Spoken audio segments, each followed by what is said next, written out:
కానీ మన తెలుగు కూడా రావాలి కదండి.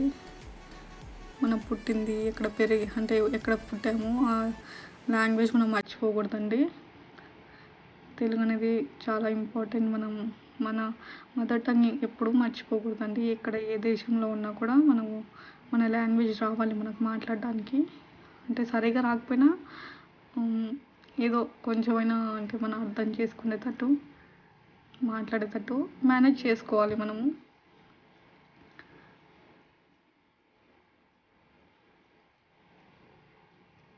అంట్లు తోమేసిన తర్వాత నేను ఇంకా మొత్తం స్టవ్ కూడా తుడిచేసుకుంటా అండి. ఇక్కడ స్టవ్ మొత్తం డిఫరెంట్గా ఉంటుంది, ఇలా ఉంటుందండి. ఇది మొత్తం ఎలక్ట్రిసిటీ త్రూనే ఉంటుంది. ఒకవేళ కరెంటు మనకు పోతే ఈ పని చేయవండి.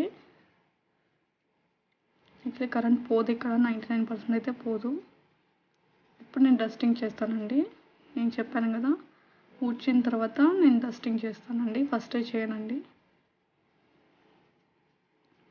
ఆ తర్వాత నేను ఇది డస్టింగ్ చేసిన తర్వాత మాప్ పెట్టి తుడిచేసుకుంటానండి.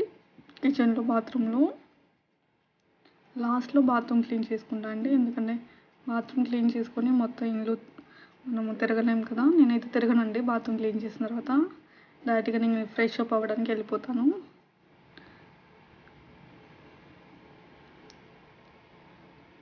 మీకు ఏదైనా అర్థం కాకపోతే, ఒకవేళ నచ్చకపోయినా నచ్చినా నాకు కామెంట్ సెక్షన్లో కామెంట్ పెట్టండి. మీకు ఏది నచ్చిందో, ఏం అర్థం కాలేదో. ఇది నా ఫస్ట్ వీడియో అండి. సో సరిగా మాట్లాడకపోతే సారీ అండి. నాకు సపోర్ట్ చేయండి. నేను ఇలాగ వీడియోస్ పెడతాను, బట్ నేను వంట చేస్తానండి, రెసిపీస్ పెడతాను, క్లీనింగ్, రెసిపీస్, ట్రావెలింగ్ అన్నీ పెడతానండి. Thank you for watching my channel and please support me.